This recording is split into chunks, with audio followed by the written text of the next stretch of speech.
러시아의 대문호 레오 톨스토이를 잘 아시죠? 예, 들어도 보고 읽어도 보셨을 건데 거기에 인생이란 무엇인가라는 책이 있어요. 저는 읽지는 않았지만 굉장히 두꺼운, 원래 단행본으로 나올 때는 거의 한 1000페이지 이상이 넘는 책이라고 제가 들었었는데 요새 이제 잘라서 나오기도 하고, 그 중에 여러분이 잘 들어보셨던 내용이 어떤 내용이 있습니까? 어떤 사람이 우물에 갑작스럽게 청년이 사자를 만나서 우물에 빠지게 됐는데 그 우물 밑에는 이제 독사가 있고, 그 다음에 그 자기를 따라오는 이제 사자가 있고, 자기 밧줄에 매달려서 있는데 그 밧줄에 위에서 갉아먹고 있는 게 흰지와 검은지였죠. 그 흰지와 검은지는 낮과 밤으로 인생을 이제 표현하는 것을 했는데, 그렇게 그 사자, 그 밑에는 독사, 이 절체절명의 위기의 상황에 있는 이 청년의 모습을 인생이라고 말하면서 한 가지가 더 있죠. 거기에 나뭇가지에 그 뭐죠, 이게 벌집이 있었는데 거기에 꿀물이 떨어지니까 그걸 먹고 달다. 그러니까 인생이라는 게 이런 거 아니겠냐요. 절체절명의 위기, 그런데 꿀이 떨어지면 또 다네. 인생을 이렇게 즐긴다는 거죠. 근데 결국 그 사람 어떻게 됐냐면 떨어져서 이제 독사에게 물려 죽게 되는, 인생은 이런 것이다 라는 그 톨스토이의 이제 역작이기도 하고, 이거를 많은 예를 들었는데 인생은 정말 그렇게 느껴지시나요? 요새 사자가 달려오고 있습니까? 밑에는 독사가 입을 확 벌리고 있고, 내가 붙들고 있는 줄은 흰지가 검은지가 갉아먹고 있고, 근데 가끔 꿀물이 떨어져서 먹으면 단맛을 느끼는, 잠시 잊어버리는. 근데 결국은 뭐죠? 죽는 거잖아요. 이게 인생이라고 이제 말한 건데, 여러분이 인생의 정의를 뭐라고 하시겠습니까? 지금 여러분들이 만약 인생을 뭐라고 얘기한다면 어떻게 말씀하시고 싶으세요? 인생은 뭘까요? 인생은 그런 거죠. 네. 이게 인생은 이런 건데, 뭐가 빠진 인생이냐면 하나님 없는 인생이 이런 거예요. 하나님이 있는 인생은 다르다는 거죠. 우리가 왜 성경을 읽죠? 왜 우리가 창세기를 보면서 야곱과 이삭과 아브라함과 수많은 사람들의 이야기를 자세하게 살필까요? 인생이 만약 그런 거라면 성경을 읽을 필요가 없어요. 각자 알아서 도생하는 거죠. 인생이 뭐가 있죠? 하나님. 아멘. 그러니 다른 거예요. 인생은 하나님이 없는 것은 이런 것이라는 거죠. 하나님이 있는 인생은 다르다는 겁니다. 특별히 오늘 말씀을 읽어보면 하나님 있는 인생과 하나님 없는 인생의 차이가 무엇이 너무 극명하게 잘 보여주고 있어요. 그래서 인생은 무엇일까? 인생은 절체절명의 위기, 헤어나올 수 없는 고통, 고난, 모든 것의 연속이긴 하지만 한편으로는 하나님이 계시다는 것을 발견할 때 인생은 다른 의미가 된다는 것을 분명하게 말씀드리고 싶습니다. 그리고 우리가 계속 창세기에서 보고 있는 그런 부분이죠. 그래서 이 하나님이 계신 인생들에게 어떤 역사가 있는지 오늘 우리가 기억할 때, 우리 모든 성도님들, 영상을 시청하신 분들 가운데 하나님의 역사가 여러분들 이끌어 가시기를 주님의 이름으로 축원합니다. 아멘. 우리가 달려가고 우리가 넘어지고 쓰러지는 인생이 아니라 하나님 우리 안에서 우리 이끌어가는 인생 되기를 간절히 소망합니다. 오늘 본문은요, 저는 야곱이 이렇게 말이 많은 사람인지 처음 알았어요. 근데 원래 말이 많았겠죠. 근데 오늘 본문은 굉장히 야곱의 이야기가 많이 나와요. 야곱이 라반한테 하는 얘기를 들으면 20년 동안 쌓였던 거를 라반한테 막 쏟아놓고 있는 그 내용이에요. 근데 아주 단편적으로 기록했기 때문에, 정리돼서 기록했기 때문에 긴 시간 얘기했겠죠. 근데 야곱이 모든 상처와 아픔을 라반에게 말하고 있는 그 내용이 있는데, 근데 야곱의 얘기를 잘 들으면, 지난주에도 얘기했지만 진실과 거짓이 항상 섞여 나와요. 근데 그건 야곱만이 아니에요. 여러분, 우리가 누군가랑 대화할 때 진실만 얘기하지 않죠. 거긴 자기를 변명하고 보호하기 위해서 항상 살짝 뭔가 들어가기도 하는 겁니다. 조미료를 친다고 하기도. 정직할 수가 없어요. 정직하게 얘기하면 어떻게 되죠? 우리 자신을 견딜 수가 없습니다. 야곱이 이 얘기 속에서 라반과 얘기도 마찬가지죠. 근데 정직하게 우리가 말할 수 있는 분이 계십니다. 하나님. 하나님 우리 얘기 다 들어주시지 않습니까? 할렐루야. 그리고 기도하는 거죠. 그 하나님께는 무엇이든지 얘기해요. 그래서 시편을 보면 우리가 당황스러운 얘기가, 다윗이나 이 시편의 기자들은 다 얘기했어요. 죽이고 싶다고, 저주해버리고 싶다고. 사람한테 말하지 않았습니다. 누구한테요? 이게 중요한 거예요.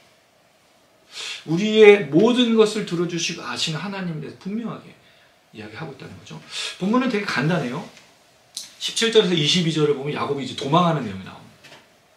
그리고 23절에서 24절을 보면 라반이 알게 되고 추적하는 내용이 나와요. 근데 이 추적에 나오는 쫓아가라는 표현이 무슨 용어냐면 군대 용어예요. 군사용어. 뭐 하려는 거죠? 추적하는 게 이게 전쟁을 치르기 위해서 따라오는 거예요. 그 다음에 25절에 30절은 라반이 책망하는 내용이 나옵니다.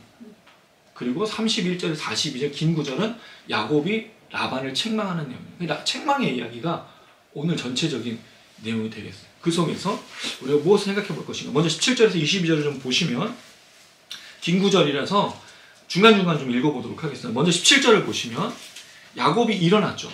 일어나다는 단어는 쿰이라는 단어인데 굉장히 많이 나와요. 일어나다. 왜냐하면 이게 움직임을 표현해 제일 많이 나오는 게 일어나다거든요. 일어나는 거예요. 행동을 하고 있다는 거죠. 어떻게 해서 일어나죠? 앞선 그 라반의 딸들 그리고 자기 아내들을 설득한 이후에 일어나고 있는 거죠. 근데 지난주에 우리가 주일에도 얘기 드렸고 일주일 동안 묵상하는 내용에서 보면 결국 이 두 아내들을 설득한 건 누구였냐는 거예요. 이 두 아내들은 야곱의 이야기를 듣고 설득당했습니까? 야곱이 여러 가지 진실도 얘기하고 거짓도 얘기하면서 섞어서 얘기했는데 그것 때문에 이 마음들이 움직인 게 아니에요. 실제로는 뭐 때문이었죠? 아버지 라반이 자기를 뭐로 취급한 거예요? 매춘부 취급한 거예요. 돈을 팔아버린 것. 그리고 자기들에게 아무 목도 주지 않은 그 아버지를 보면서 불평과 불만이 있었던 거죠. 근데 야곱이 얘기하니까 거기에 동조해서 가는 거지 야곱이 설득시켜서 두 아내가 바뀐 게 아니에요.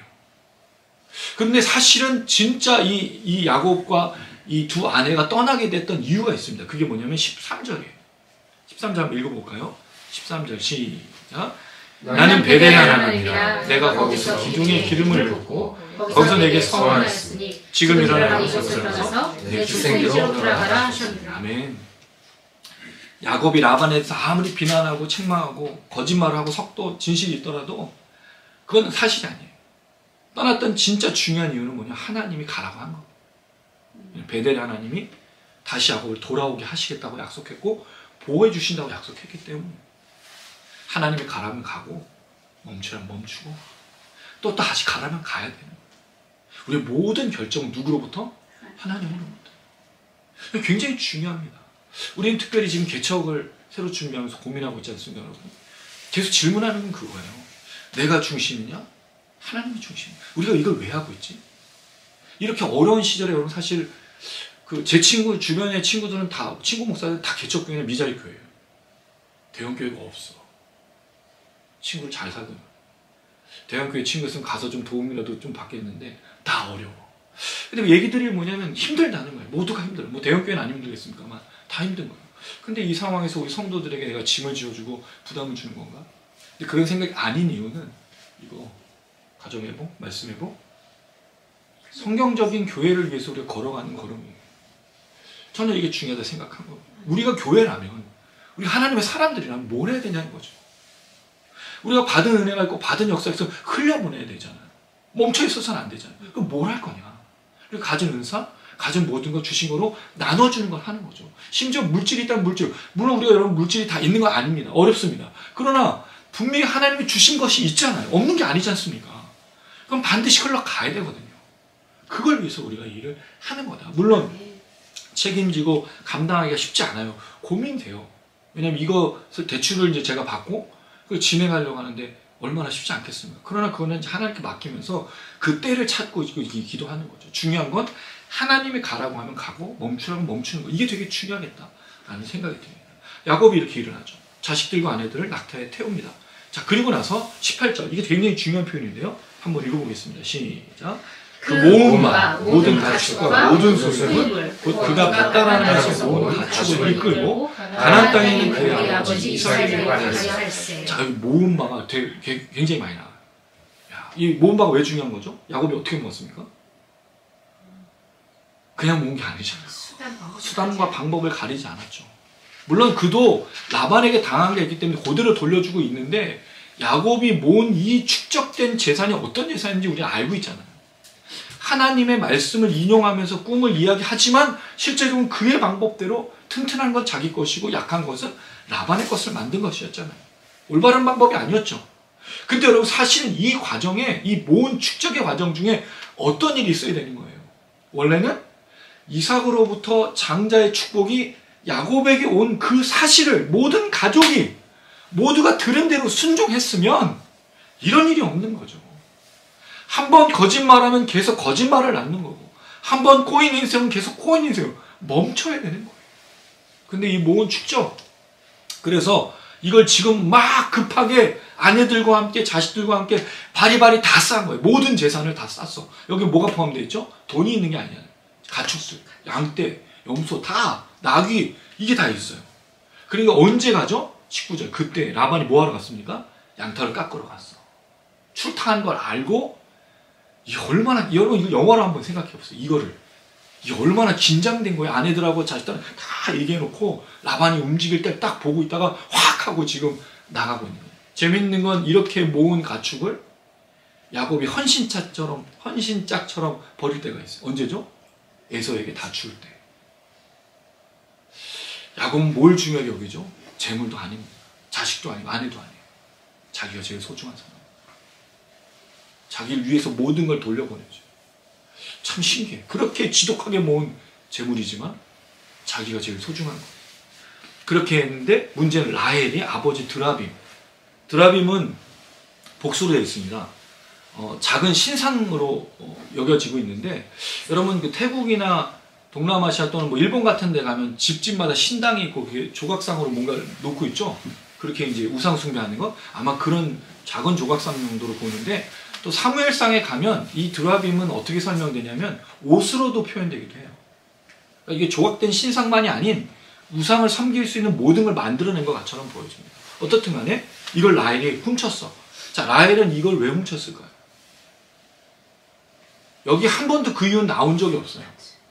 그럼 라헬은 왜 훔쳤을까? 이것도 너무 재밌는 게, 주석서를 보다 보면 이 학자들이 얼마나 머리를 쓰고 있는지를 알 수 있는데, 뭐라고 얘기하냐면 라헬이 레와처럼 앞선 내용에 보면 자기의 분깃과 유익이 없으니까 유산이 이 드라빔이 아버지의 재산권을 행사하는 것이다 라고 보는 학자들도 있어요. 근데 사실 그렇게 보기 좀 어렵고, 아마도 여행길에 이 아버지에게 복 주셨던 것이 하나님이 아닌 드라빔, 이런 우상들이 복 준 것으로 생각하고 가지고 갈 가능성이 있다는 거죠. 근데 이 드라빔이 언제 나와요? 야곱이 끝까지 몰라. 그 이들이 35장 갔을 때 하나님이 베델에 올라가, 디나의 사건 이후에 베델에 올라갔을 때 하나님께서 번제를 드리라고 합니다. 그때 야곱이 가족들에게 우리의 모든 신상과 우상을 버리자고 그때 얘기해요. 그 야곱도 우상과 신상을 갖고 있었다는 얘기지. 그때 모든 이 우상들을 불태우는 게 나무 밑에다가 이 숨기고 묻어두는 그런 과정이 나와요. 야곱뿐만 아니라 모든 사람들이 지금 다 온전히 하나님만 신뢰한 게 아니었다는 거죠. 왜냐하면 야곱은 어떻게 보면 그 아브라함이나 이삭의 하나님을 온전히 경험하지 못했기 때문에 가능성도 크고, 20년 동안 라반과 함께 있을 때 우상의 역사들을 보기도 했던 것 같아요. 근데 이게 끊어지는 때는 35장에 가서야 이 드라빔이 이런 우상들이 제거되는 것을 볼 수 있다는 거죠. 하나님과 다른 것을 같이 섬기고 있는 모습. 근데 여러분 이 드라빔이 또 중요한 이유가 나와 뒤에 조금 더 설명드릴게요. 자, 도둑질을 했죠. 자, 20절 같이 한번 읽어보겠습니다. 시작. 야곱은 그 거취에 아람 사람 라반에게 말하지 아니하고 가만히 떠나더라. 여기 가만히 떠났더라는 말을 사실은 성경은 그냥 조용히 속이고 떠난 것처럼 되어 있는데, 원문에 보면 재미있는 표현이 있어요. 라반의 마음을 훔쳤다라고 되어 있어. 이게 무슨 얘기인지 이해가 되세요? 라반의 마음을 훔쳤다는 건, 빼앗았다는 건 라반이 인지하지 못하게 했다라는 거예요. 그러니까 라반에게 얼마나 야곱이 계속 떠나기 전까지 잘했겠어요. 떠날 것을 말하지 않아야 되니까, 그래서 마음을 훔쳐서 라반의 양털을 깎게 한 다음에 그때 떠나는 것이다. 원문은 이제 그렇게 직역하면 마음을 훔쳤다. 근데 이런 표현이 꽤 많이 나와요. 사무엘하 15장 6절에도 보면 압살롬이 사람들의 마음을 훔쳤다, 빼앗았다, 마음을 안심시켰다, 이런 얘기를 하고 있는 거죠. 어쨌든 간에 지금 야곱은 라반을 속인 채로 떠나고 있는 거예요. 자, 그래서 어디까지 가느냐? 길르앗산. 길르앗 들어보시죠. 길르앗산은 다메섹 밑에 있어요. 북쪽 이스라엘에 있는 지역입니다. 그럼 지금 하란에서부터 내려온 거잖아요. 꽤 먼 거리를 온 거예요. 길르앗 산지까지 지금 온 거니까. 그랬을 때 22절 같이 한번 읽어보겠습니다. 시작. 3일 만에 야곱이 도망한 것이 라반에게 들려진다. 여기 3일이 나와. 이게 왜 중요할까요? 이 3일이라는 거는 너무 중요한 거예요. 제가 가진 성경은 옆에 30장 36절이라고 기록되어 있어. 여러분 성경도 혹시 그게 핸드폰 없죠? 죄송합니다. 3일이라는 표현이 30장 36절 한번 가보세요. 장 36절. 같이 한번 읽어보겠습니다. 시작. 자기와 야곱의 사이를 사흘이 뜨게 하였고 야곱 라반의 나무를 치니라. 야곱이 품삯으로 뭘 달라 그랬죠? 아롱진 것, 점 있는 것, 얼룩무늬 있는 것, 검은 걸 달라 그랬어요. 그걸 듣고 그날에 라반이 뭘 했죠? 자기 아들들에게 줘버려서 3일 길을 떠나게 한 똑같이. 여러분 그냥 쓴 표현이 없어요. 라반이 한 그대로 야곱이 지금 라반을 속이고 있는 걸 그대로 얘기하는 거죠. 역사는 반복됩니다. 지독하죠. 아주 이 복수, 보복. 옛날에 여전히 여러분 중국 영화에 보면 항상 원수는 외나무 다리를 만나는 그런 표현이 복수잖아요. 복수. 아버지 원수. 우리도 그런 얘기 하지 않았습니까? 꼭 외나무 다리에서 만나? 복수가 끊어지지 않는 거예요. 한 번 속이고 한 번 했던 그 얘기가 계속 반복되는 거죠. 멈춰지지 않습니다. 언제 멈춰지느냐? 하나님이 중재하실 때. 오늘 이야기의 결론이 그거. 왜 우리의 인생이 절체절명의 위기고 독사와 사자와 흰지 검은지 이런 것 속에 살아가느냐? 누가 중재해야 되는데? 누가 개입해야 되는데? 누가 있어야 되는데? 하나님. 우리가 하나님께 맡기지 않죠. 우리가 복수하고 우리가 원한을 갚는 것이 우리의 목적인 거예요. 그래야 직성이 풀리니까. 근데 복수는 몰랐죠? 복수를 하죠. 이것이 끊어지려면 반드시 하나님이 역사하셔야 됩니다. 그래서 성경의 기자들, 시편의 기자들이 하나님께 모든 걸 토로하고 하나님의 위로를 받았던 것으로 보입니다.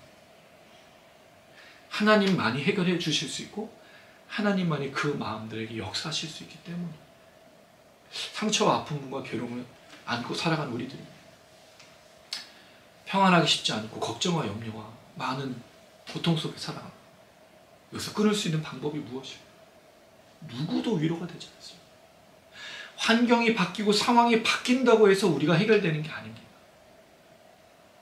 그러나 하나님께서 개입하시고 중재하시고 역사하셔야 우리의 마음의 자유가 회복이 치유가 있습니다.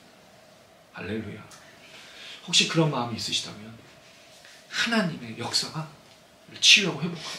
그래서 우리 제 사역의 핵심이 치유 사역이잖아요. 뒤로 넘어뜨리고 랄랄랄랄라 이거 아니고 하나님 개입하시고 하나님 만져주시고 얘도 똑같이 인정해주고 있습니다. 하나님. 자, 그렇게 라반이 들었죠? 23절 형제를 거느렸다고 해요. 형제가 누굴까요? 갑자기 형제가 나와. 라반의 형제들 친족들도 말해요. 다 데리고 온 거예요. 다 데리고. 누굴 잡으려고? 이게 얼마나 지금 분노. 왜? 털 깎으러 갔는데 없어지고. 완전히 지금 난리가 난 거죠. 그러니까 라반과 야곱은 되게 웃긴 사람들이에요. 서로 똑같잖아요. 똑같은 놈들끼리. 그러니까 계속 반복되는 거예요. 야곱이나 라반이나 똑같은 놈들이. 절대로 서로 안 줘. 이게 해결이 안 되는 거예요. 이 두 사람은. 자, 그럴 때 형제는 7일 쫓아가. 이게 쫓아가 추적하다는 뜻이거든요. 여러분 옛날에 추노 그런 기억나죠? 추적한 거예요. 전쟁. 길라산이 지금 막. 근데 재미있는 건 야곱의 특징이 뭐냐? 야곱은 쫓아다니는 사람이 많아. 나중에 가나안 땅 들어갈 때 누가 당했어요? 에서하고 400명의 장정이 쫓겨다니는 사람 야곱이에요. 야곱처럼 인생 살면 안 돼요. 쫓겨다니는 누구들. 야곱을 따르는 인생은 아닌 거예요. 길라산이 이르렀죠. 자, 24절 시작. 밤에 하나님이 아람 사람 라반에게 현몽하여 이르시되 너는 삼가가 선악과를 말하지 말라. 밤중에 또 하나님 꿈에 나타나시죠. 라반에게 처음 나타나셨어요. 꿈에. 근데 이 표현이 좀 재밌어요. 삼가라는 표현. 삼가 뭐 조의를 표현합니다 할 때 삼가가 뭐죠? 삼가다, 주의하다, 조심하다, 살펴보다라는 뜻이잖아요. 근데 말이 어려워. 그럼 선악간에 말하지 말라는 무슨 뜻이죠? 그 그릇을 따지지 말라. 네, 그렇죠. 그건데 선악간을 이게 원문이 이렇게 됐어요. 선으로부터 악에 이르기까지예요. 그럼 뭐죠? 라반이 지금 선과 악을 야곱에게 되묻는다는 건 나는 맞고 넌 틀렸다는 거잖아요. 그럼 뭐가 된 거죠? 자기가 재판관이 되지 말라는, 심판하지 말라는 거죠. 왜? 이게 아주 놀라운 표현이 나오는데 29절 한번 보십시오. 29절 시작. 너를 해야 할 만한 능력이 내 손에 있으니 너의 아버지 하나님이 내게 말씀하시기를 너는 삼가 야곱에게 선악간에 말하지 말라. 선악간에 말하는 게 무슨 뜻이에요? 해를 줄 능력이 있다는 거죠. 해를 주는 능력이 뭐예요? 죽여버리겠다는 거잖아요. 재판관이 되고 심판관이 되지 말라는 거예요. 이건 굉장히 중요한 겁니다. 사람과의 관계 속에서 우리는 옳고 그름을 말할 수 있긴 하지만 재판관이 돼서는 안 돼요. 야곱 또한 라반 또한 하나님 앞에서 견책받고 책망받아야 될 사람들이지 누군가를 향해서 말할 사람도 아니기 때문에 특별히 우리도 그렇고. 근데 여기 좀 조심스러운 건 그러면 불의와 불법과 잘못된 것에서 침묵하는 그 얘기가 아니에요. 이건 진짜 잘못한 거예요. 서로 죽여버리겠다고 지금 싸우고 있는 문제니까. 그런 면에 있어서 조심해야 되는 공의와 정의의 문제는 아니라는 거죠. 이 정직과 정의의 문제지 아니에요. 이 정의의 문제로 지금 나타나는 게 아니지 않습니까? 라반이 독립운동을 하든 뭐 야곱이 뭐 나라를 세우기 위해서 했던 그 얘기가 아니지 않습니까? 서로 속이고 있는 문제이기 때문에 그 얘기가 나오는 건데 어쨌든 라반에게 나타나셨죠. 너 조심해. 너가 절대로 재판관이 될 수 없어. 재판관은 누구밖에 할 수 없죠? 하나님밖에 할 수 없다는 거. 이 얘기를 하고 있는 거예요.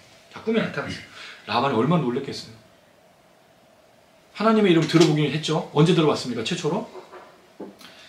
이삭의 아내를 얻기 위해서 아브라함의 늙은 종이 왔을 때 하나님의 역사들을 들었죠. 그때 이후 전에는 거의 들을 일이 없었을 거예요. 라반이. 근데 그때 이후로 지금 야곱에게서 하나님의 역사를 보긴 했지만 이제 처음으로 그가 느끼는 거죠. 얼마나 긴장됐을까. 그렇게 살기 등등해서 왔는데 꿈에서 하나님이 나타났습니다. 굉장히 공포스러웠을 거예요. 자, 그랬을 때 25절부터 30절까지 이 라반이 이제 야곱에게 책망하는 내용이 나타나고 있습니다. 라반이 야곱을 뒤쫓아왔죠. 산에 장막을 쳤어요. 형제들과 길앗산에 장막을 쳤죠. 자, 26절 읽어보겠습니다. 시작. 라반이 야곱에게 이르되 내가 나를 속이고 내 딸들을 칼에 사로잡힌 자같이 끌고 왔으니 어찌 이같이 하였느냐. 자, 라반이 책망하는 이유가 뭐죠? 첫 번째, 나를 속였다는 거예요. 이 속였다라는 말이 굉장히 많이 나오고 있어요.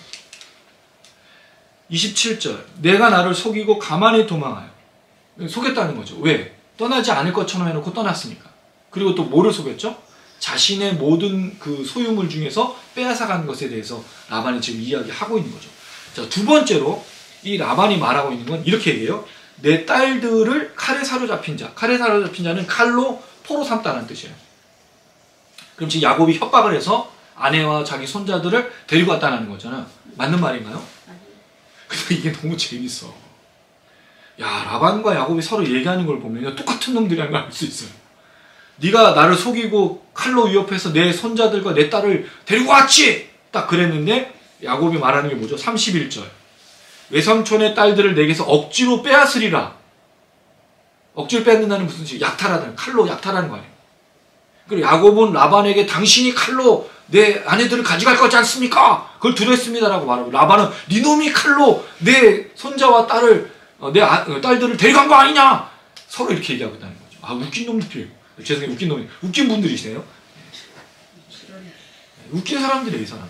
자, 그렇게 말하면서 라반이 이렇게 회유하죠. 27절. 즐거움과 노래와 북과 쓰고. 뭐죠, 이게? 예, 축제는 축제, 잔치. 이게 마치 이삭의 아내를 구했던 그 늙은 종을 연애를 베풀어 주잖아요. 일주일 동안. 그런데 더 있으라고 그러니까 안 된다. 빨리 가야 된다. 그랬을 때 리브가한테 물어보고 갈 거냐 말 거냐. 리브가 나 가겠습니다 해가지고 돌려보낸 거야. 그 보낸 건 아닙니까? 결혼으로. 야, 네가 나한테 제대로 말했으면 내가 즐거움과 노래와 북과 수금으로 너를 보냈을 거야. 사실일까요? 아니요. 사실 아니죠. 왜냐하면 지금까지 10번이나 품삯을 속였고 레아를 처음으로 결혼할 때 라헬을 주지 않고 레아를 줬기 때문에 라반의 말은 믿을 수가 없는 거예요. 이거는 그냥 자기 말을 하고 있는 거예요. 그러니까 여러분 계속 사람들은 뭘 얘기해요? 변명이 있어요. 자기 유리한 대로 이야기한다는 거죠. 그걸 어떻게 우리가 파악하고 어떻게 그것을 일일이 답할 수 있을까요? 할 수 없습니다. 그 누가 필요한 거죠? 그래서 하나님이 역사하셔야 돼요. 저는 사실 좀 아픔이 있습니다. 제가 몇 번 얘기 드렸지만 저는 목회의 실패자라고 생각을 했어요. 제가 있었던 그 교회 담임 목사로 있으면서 결론은 저는 쫓겨난 사람, 그만둔 사람입니다. 근데 그들과 싸우려면 매주 그들의 이야기를 분석을 해서 다음 주에 똑같은 얘기를 되돌려 줘야 돼요. 끝이 날까요? 끝이 안 나더라고요. 왜? 저는 혼자고 그들은 다수였습니다. 돌아가면서 얘기해요. 근데 제가 그거를 감당할 수가 없는 거예요. 그리고 이건 제가 감당할 수 있는 것도 아니에요. 하나님 손에 맡겼어야 되는 거죠. 근데 그걸 잘 몰랐어요. 그때. 늘 아파하고 늘 괴로워하고 어떻게 이런 말을 해주면 내가 이 말로 되갚아주리라. 내가 그렇지 않은 걸 보여주리라. 일을 악물었던 것 같아요. 근데 그거는 저 사람들에게 아무 효용도 없을 뿐만 아니라 제 스스로에게 저를 무너뜨리는 역사였다는 거죠. 오히려 제가 할 건 기도하고 하나님께 맡겼어야 되는데 지금 돌아보니 그렇더라고요. 어떻든 간에 라반이 얘기합니다. 28절 손자들과 딸들에게 입 맞추지 못하겠다니 네가 참 어리석은 놈이구나. 네가 나한테 말을 제대로 했으면 내가 널 돌려보냈을 건데. 이렇게 얘기하고 있는 거죠. 책임을 누구에게 전가하고 있습니까? 야곱에게 전가하고 있죠. 이건 모든 사람의 특징이에요. 여러분 사람들이 우리한테 와서 문제가 있을 때 당신을 인정합니다. 당신의 말을 내가 수긍합니다라고 하는 사람이 어디 있어요? 너가 다 틀렸지. 너가 문제지. 항상 사람들은 뭐라고 그러죠? 너 때문이야. 너만 잘하면 돼. 너가 문제야. 너만 없으면 돼. 이게 모든 사람의 특징이에요. 잘 들어보면 너 때문이야. 너. 나 때문이야 라고 말하는 사람이 있습니까? 거의 보기 쉽지 않습니다. 이들의 얘기가 그렇죠. 라반이 탁 달려서 살기 등등한 채로 얘기합니다. 자, 그랬을 때 30절 읽어보겠습니다. 시작. 이제 내가 내 아버지 집을 사모하여 돌아가는 것은 옳거니와 어찌 내 신을 도둑질하리라. 앞에 얘기는 사실은 야곱을 공격하는 얘기였고 이제 진짜 문제를 얘기합니다. 너의 아버지 집으로 사모하여 가는 게 얼마나 좋은 일이냐? 그건 맞는 것이다 라고 인정한다는 거죠. 그런데 왜 내 신을 도둑질했느냐고 얘기하는 거예요. 이게 이제 그러니까 여러분 생각해보면 라반도 굉장히 그 치밀하고 용의주도한 사람이에요. 결국 뭐로 혼내게 온 거죠? 도둑질한 건 분명한 거잖아요. 이건 불암이 없어졌으니까 이걸로 걸고 오는 거죠. 이걸로 문제를 삼아서 야곱에게 책망하려고 온 거예요. 물론 다른 모든 것들이 있지만 그러니까 여러분 사람들이 얘기할 때 그 얘기를 들어보면 틀린 말이 없는 거야. 알고 보면 맞잖아. 도둑질 했잖아. 누가? 라헬이 가져간 거거든요. 이게 여러분 인간의 세상에 인생에 있는 얘기예요. 틀린 말이 거의 없어요. 반박하기가 참 쉽지 않아. 근데 그 사람이 잘해서 그렇게 하는 게 아니라 항상 문제가 있고 그 사람도 잘못된 걸 하고 있고 속이고 있는데도 반박할 이야기가 별로 없다는 게 문제인 거죠. 어쨌든 라반이 이렇게 얘기합니다. 자, 그랬을 때 야곱이 이제 대답을 시작합니다. 첫 번째 31절 당신이 그 아내들을 억지로 뺏어갈까 봐 두려워서 내가 도망했다는 거예요. 말이 안 되죠. 이게 이유가 아니잖아. 진짜 이유가 뭐였어요? 라반을 속이고 모든 것을 가져왔기 때문인 거지. 야곱도 알고 있었잖아요. 왜? 라반의 아들들이 우리 아버지 것을 야곱이 다 훔쳐갔더라. 라반도 얼굴 표정이 바뀌었어요. 그러니까 떠난 거지. 근데 핑계를 뭐로 대고 있어? 자기 아내들을 억지로 말도 안 되는 얘기를 서로 하고 있는 거죠. 자, 그럼 두 번째 32절 시작. 외삼촌의 신을 누구에게서 찾든지 그는 사지 못할 것이요 우리 형제들 앞에서 무엇이든지 외삼촌의 것이 발견되거든 외삼촌에게로 가져가소서 하니 야곱은 라헬이 그것을 도둑질한 줄을 알지 못함이었더라. 자, 여기 참 재밌는 게 있어요. 야곱이 모르고 있는 한 가지가 있는데 그게 야곱이 책망하는 조건이 돼요. 실제로는 야곱이 이 문제가 걸려지는 문제인데 야곱은 아무것도 모른 채로 라반에게 화를 내고 있다는 거죠. 자, 그게 뭐냐면 외삼촌의 신을 누구에게 찾든지 그는 살지 못할 것이요. 살지 못한다는 건 존재하지 못할 거다. 무슨 얘기죠? 죽을 것이라는 거지. 근데 뭘 모르고 있어요? 라헬이 가져간 거예요. 물론 이게 연결되는 건 아니겠지만 라헬은 가나안 땅에 들어오다가 베냐민을 출산하다 죽습니다. 레아보다 먼저 죽어요. 그 사랑하는 아내가. 물론 꼭 연결됐다고 보긴 어려운데 야곱의 말이 사실이 되죠. 이와 유사한 사건이 여러분 기억나십니까? 사사기에 사사기에 입다라는 사람이 전쟁에 승리하고 돌아오면 자기를 먼저 마주하는 사람을 내가 하나님께 제물로 바치겠다 그랬어. 그게 누가 나오죠? 자기 딸입니다. 뭐가 문제예요? 하나님께 사람을 제물로 바치는 게 문제지. 사사가. 근데 그대로 이루어지잖아. 물론 꼭 이게 그거라고 볼 수는 없지만 야곱이 모르고 한 말이라는 거죠. 라헬 훔친 거야. 이게 심각하게 되는 거예요. 라헬 도둑질한지를 모르죠. 33절. 그래서 라반이 그 말을 따라서 야곱의 장막에 먼저 들어갑니다. 그 다음에 레아의 장막으로 하죠. 두 여종. 재미있는 건 두 여종을 아내로 부르지 않아요. 실바와 비란 그대로 여종으로 취급합니다. 장막에 들어가죠. 찾지 못하니까 마지막에 어디로 들어갑니까? 라헬 장막으로 들어가죠. 자, 그랬을 때 34절에 보니까 라헬이 어떻게 해요? 낙차 한 장 아래 그걸 넣고 그 위에 앉았어요. 자, 그 다음 라헬의 말을 보십시오. 35절 시작. 라헬이 그의 아버지에게 마침 생리가 있으니 영접할 수 없으니 내중 노하지 않았어. 라반이 그 사람을 두루 찾다가 찾아내지 못한다. 이 두루 찾다가 찾아내지 못한다는 표현이 수색한 거예요. 손을 막 더듬어서 완전 뒤집어 엎은 거지. 이걸 찾아내야 되니까. 이걸 왜 찾아내야 되죠?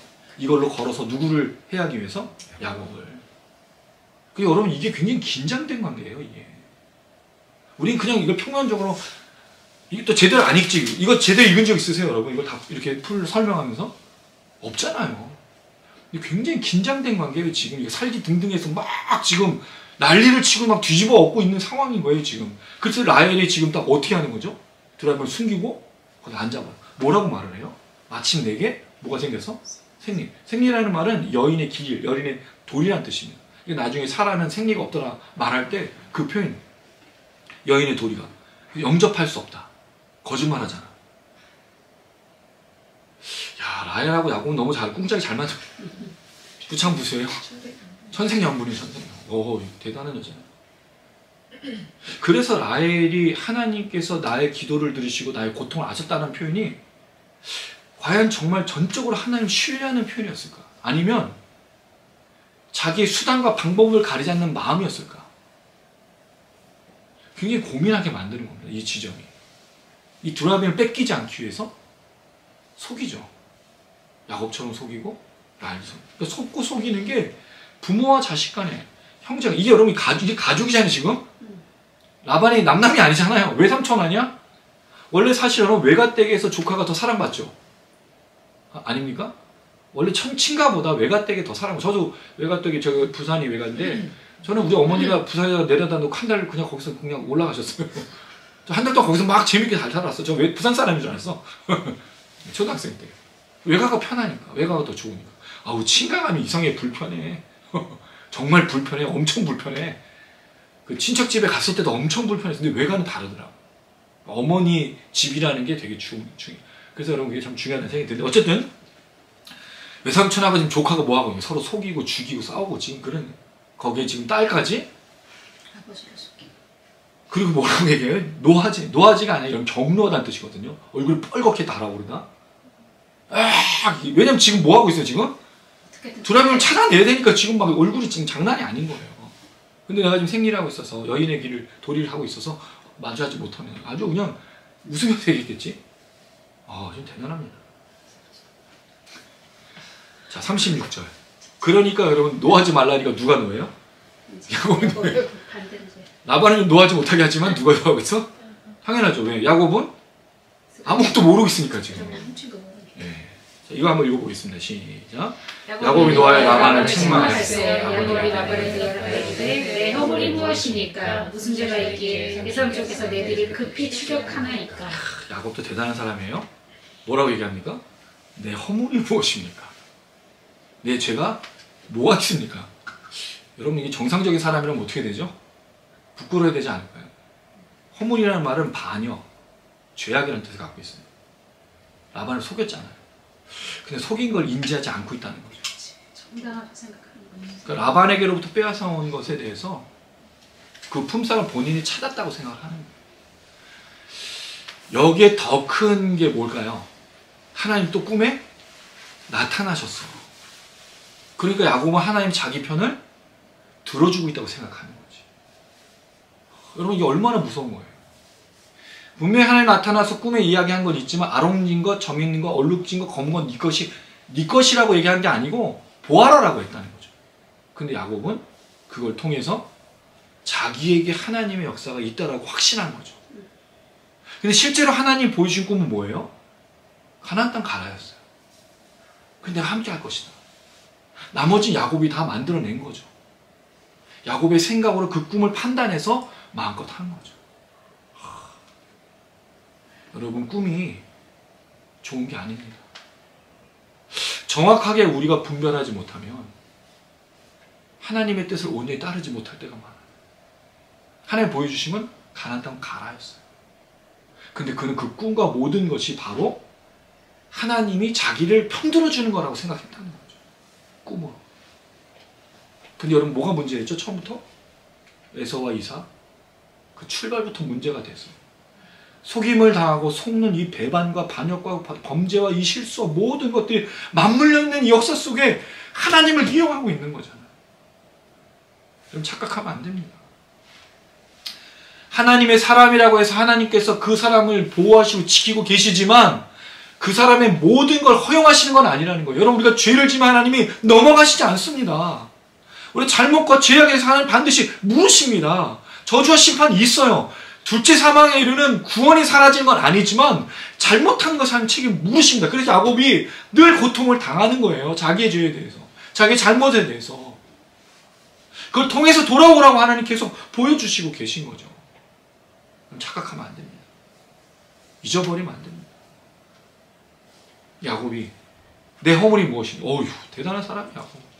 내가 무슨 죄가 있어요? 우리가 알고 있잖아요, 여러분. 야곱이 어떤 사람인지 알고 있는데 이렇게 얘기하고 있다는 거죠. 근데 화가 나서 막 쏘아붙이고 있는 거예요. 자, 그리고 나서 37절 시작. 외삼촌께서 내 물건을 다 뒤져보셨으니 외삼촌의 집안 물건 중에서 무엇을 찾아내니까 여기 내 형제와 외삼촌 형제 앞에서 그것을 두고 우리들 사이에 판단하라. 무슨 뜻이죠? 그러면 갖고 와봐. 갖고 와서 보여주면 당신이 옳은 거다라고 내가 인정하겠다는 뜻이죠. 드라빔은 있지만 없죠. 드라빔이 판단하는 게 아니에요. 이 판단하다는 말은 재판하다는 뜻이 있어요. 여기서 옳고 그름은 뭐죠? 우리가 알고 있는 옳고 그름은 뭐예요? 라헬이 드라빔을 훔친 거잖아. 라헬이 야곱에게 있는 걸 알고 있어요. 누구만 모르고 있어요? 라반만. 야곱도. 그럼 이게 판단의 근거일까요? 아닙니다, 여러분. 그래서 여러분 이게 중요한 거예요. 이 이야기가.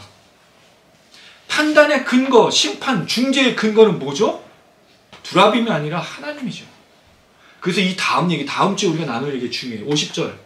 하반절에 보면 이렇게 되어 있어요. 보라. 거기서 한번 읽어볼게요. 시작. 보라 하나님이 31장 50절 하반절. 보라부터. 시작. 보라 하나님이 나와 너 사이에 증인이 되시느니라. 이게 중요한 거예요. 하나님이 증인입니다. 그래서 우리 하나님 보고 살아가는 거예요. 사람들과 어울리고 있고 사람들과 좋은 관계를 맺고 사람들과 밀접한 관계를 맺지만 우리의 판단은 그 사람에게 있지 않고 어디 있는 겁니까? 하나님에게 있는 겁니다. 할렐루야. 꼭 기억하셔야 돼요. 하나님이 우리의 중재자, 하나님이 우리의 판단자. 드라빔이 있으나 없으나 있는 거잖아요. 본인만 모르고 있고 거짓말하고 있는 거니까. 속이고 있는 거니까. 하나님 다 아시죠. 하나님 보고 계시고 하나님 알고 계시니까. 그래서 우리가 늘 하나님 앞에서 자신을 점검해야 되는 겁니다. 사람의 판단과 사람의 최근에 어떤 그 유튜버가 죽었어요. 그 사람의 죽음에 대해서 알고가 많습니다. 그 사람도 성도라고 되어 있더라고요. 자살에 대해서 말하는 게 아니라 그 사람 여정을 보는 거예요. 가족 때문에 자기가 목숨을 뭐 끊는다라는 표현을 썼지만 그 사람이 해왔던 거는 악행이었습니다. 더러움이었어요. 가족들 보기에 부끄러운 게 아니라 하나님 보기에 부끄러워야지. 하나님 보시고 계신데 살아계십니다. 목사, 장로, 직분자가 중요한 게 아닙니다. 내가 정말 신앙이라면 누구의 앞에서? 코람데오. 코람데오가 뭐죠? 하나님 앞에서. In the presence of God. 하나님 임재 앞에서. 그게 신앙입니다. 근데 하나님 앞에서 신앙이 아닌 사람들의 눈에 신앙이 참 많아요. 사람들 눈에 보는. 근데 눈에 보기에 좋은데, 누구 눈에 보기에 좋은 데는 뭐죠? 창세기 타락이잖아. 보기에 좋았다. 먹음직스럽고 탐스럽기도 하고 지혜롭게 하는 건가? 그럼 판단이 큰 건 아닙니다. 오직 하나님이셔야 합니다. 자, 그리고 나서 야곱의 이 경로가 얼마나 이제 터졌어요. 입이 막 지금 라반한테 쏟아내죠. 38절 20년을 내가 함께 했지 않습니까? 첫 번째, 암양과 암년소가 낙태하지 않았습니다. 얼굴 벌겋게 돼가지고 지금 난리 부르스를 치고 있는 거예요. 외삼촌 양떼의 수년 내가 먹지 않았습니다. 38절 이게 아마 짐승의 공격을 받았겠죠. 외삼촌 가져가지 않았고요. 낮에 밤에 도둑 들지 않기 위해서 내가 얼마나 했었는지 아십니까? 외삼촌 라반에 여기 악행이 나와요. 39절 외삼촌이 그것을 내 손에 찾았어. 손해본 걸 누구한테 찾은 거예요? 야곱한테. 아르바이트 하는 학생들한테 그러잖아요. 못 깨먹었어. 너 월급에서 깐다. 이거 지금 이 얘기 이때부터 있었어. 그래서 이걸 보고 사람들이 알았나? 그것을 스스로 보충했다. 보충했다라는 표현이 굉장히 중요한 표현인데 이게 그냥 보상한 게 아니라 회개한다는 뜻이에요. 그러니까 죄를 졌다는 뜻이잖아. 뭔가 자기 손해를 보면 라반이 야곱에게 어떻게 했다는 거예요? 너 죄 지은 거야. 잘못한 거야. 이렇게 얘기했다는 거죠. 그래서 갚았다는 거예요. 내가 이렇게 살지 않았습니까? 40절 처절해요. 여러분 40절 이 얘기 들어보면 엄청 처절해. 40절 시작. 내가 이와 같이 낮에는 더위와 밤에는 추위를 무릅쓰고 눈붙이 겨울을 지내자. 낮에 더위 속에 이 밤에 이 추위라는 말이 얼음이라는 뜻이거든요. 서리 속에 내가 낮에 더위 밤에 추위 속에서 어떻게 살았는데 잠도 못 자고 내가 이걸. 근데 여러분 여기 재밌는 표현이 무릅쓰다는 말이 삼켰다는 뜻이거든요. 내가 더위를 먹어버리고 추위까지도 먹어버려 삼켜버렸습니다. 그 어떤 건 내가 버텼다고 간절하게 얘기하고. 오휴, 이 야곱의 삶은요, 이 말만 들으면 물론 사실이겠지만 한편은 과장도 한 거겠죠. 그렇지. 완전히 이렇게 머리 꼭지까지 화가 나가지고 지금 막 지금 라반을 쏘아붙이고 있는 거예요. 야, 야곱이 이렇게 말을 잘하는 줄 이제 알았어. 물론 그 전에 말했겠지만 여기서 이제 그렇게 간략하게 표현한 거겠죠. 자, 그리고 또 강조합니다. 이 20년 동안 당신 때문에 속아서 7년을 내가 또 아내로 더 14년을 수고했습니다. 6년 동안 당신을 위해서 일하지 않았습니까? 근데 당신은 뭘 했다고요? 품삯을 10번이나 바꿨다고 이해를 하고 있는 거죠. 자, 그리고 42절 읽어봅니다. 시작. 우리 아버지 하나님 아브라함 곧 이삭의 영향 나와 함께 계시지 않느냐. 외삼촌께서 이제 나를 빈손으로 돌려보냈으면 하나님 내 고난과 내 손에 수고를 보시고 어젯밤 외삼촌을 책망하셨나이다. 결론은 이거죠. 당신을 책망하시는 거, 하나님 꿈에 나타나신 건 나와 함께 하심을 증거하는 건 맞습니다만 잘못된 게 뭐가 있어요? 그 빈손으로 돌려보낸 게 하나님 하신 겁니까? 자기가 만든 거지. 야곱의 인생을 보면서 느끼는 게 늘 그런 거예요. 하나님을 교묘하게 사용하고 있다는 거죠. 물론 하나님 역사가 없는 게 아닙니다만 꿈에 나타나시고 말씀하시고 자기 편리대로 생각하는 거예요. 신앙이 하나님 중심이 아닌 내 중심이 된 거예요. 말씀을 들어도 어떤 역사가 나타나면 내 중심으로 생각하는 거죠. 하나님 왜 말씀하시고 왜 내게 허락하시고 내게 왜 역사하시는지를 보는 게 아니라 내 눈에 좋은 대로 해석하고 내 눈에 좋은 대로 말하는 거죠. 제일 무서운 사람이 여러분 누굴까요? 목사들. 왜 무섭죠? 자기가 뭔가를 다 안다고 해요. 다 알고 있다고 생각해요. 자기가 계시의 이 정점에 있고 자기가 그 하나님 역사의 정점에 있다고 생각해요. 그렇지 않습니다. 아무리 목회를 해봐도 정점에 있지 않아요. 늘 바닥을 기고 있고 하나님의 은혜가 없으면 살 수가 없습니다. 오히려 제일 바닥에 있는 게 목사입니다. 왜? 성도들은 모를 수 있는 말씀, 성도들은 못 깨달을 수 있는 것들을 저는 너무나 잘 알고 있고 너무 많이 알고 있고 너무 많이 깊이 깨닫고 있는데 견딜 수가 없어요. 정점이 아니라 바닥이에요. 사실 착각하면 안 됩니다. 분명히 하나님 함께 하신 거 맞습니다. 왜? 야곱에게 하나님 약속하셨죠? 28장 15절 내가 어딜 가든지 너와 함께 할 것이다. 너를 지키고 보호할 것이다. 그러나 범죄한 걸 용납하는 거 아닙니다. 누구를 속이는 걸 용납하는 거 아닙니다. 이게 정상적인 방법으로 지금까지 왔다면 이런 일이 있었을까요? 그 방법 속에, 하나님의 말씀 속에 모든 순종을 정상적으로 했다면, 정직하게 했다면, 진실하게 했다면 이런 일이 있었을 거냐는 거예요. 그렇지 않죠. 거짓이 거짓을 낳고 속임이 속임을 낳고 한 번 불법은 계속된 불법으로 이어지는 겁니다. 교회는 그래서는 안 되는 겁니다. 목사도 성도도 우리 하나님이 판단하시고 하나님 중재하실 것을 기다리면서 그 하나님만을 바라보고 걸어야 되는 겁니다. 그게 신앙이에요. 그게 믿음입니다. 인생은 뭘까? 절체절명의 위기, 죽을 것 같은 이 순간. 근데 그 순간 속에 꿀이 떨어지는 게 아니라 하나님이 지켜보고 계신다는 사실을 기억하셔야 돼요. 하나님 함께 하신다. 그러나 그 함께 하심 속에 내가 잘못된 길, 범죄한 길로 가면 하나님이 고치고 돌아오게 하신다는 거죠. 말씀하셔요.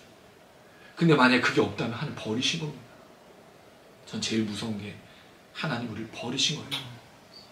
아무것도 들리지 않고 아무것도 돌아오게 하지 않는 그런 역사가 없다면 하나님 버린 겁니다. 말씀 맺겠습니다. 오늘 야곱과 라반은 서로 책망합니다. 자기 이유를 들어서 말합니다. 이걸 해결할 수 있는 사람이 누굴까요? 우리 인생의 이 절체절명의 위기 속에서 우리를 이끌어 가시고 우리를 보호하실 분은 누굴까요? 하나님. 그래서 예배하는 겁니다. 힘들고 어렵지만 마음도 지치고 괴롭지만 하나님 왜 아무도 없습니까? 하나님 왜 아무도 없으니까 기도하고 붙들고 찬양하고 하나님 힘들지만 제가 찬양합니다. 감사합니다. 왜 하나님 함께 하시고 역사하신 것을 믿기 때문입니다. 그게 예배고 그게 기도고 찬양이에요. 그게 우리 공동체입니다. 저는 우리 공동체가 중요한 이유가 이런 마음으로 우리가 살아갈 때 여러분 아시지만 만나는 사람들 중에 정상적인 사람, 정상적인 삶을 사는 사람이 얼마나 있어요. 대부분 다 힘들고 어렵죠. 근데 우리가 이런 고민을 하고 이렇게 하나님을 바라보고 할 때 그들에게 할 수 있는 말이 있죠. 하나님이 함께 하십니다.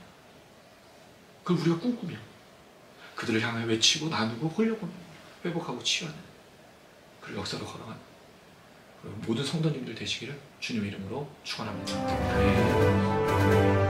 아멘.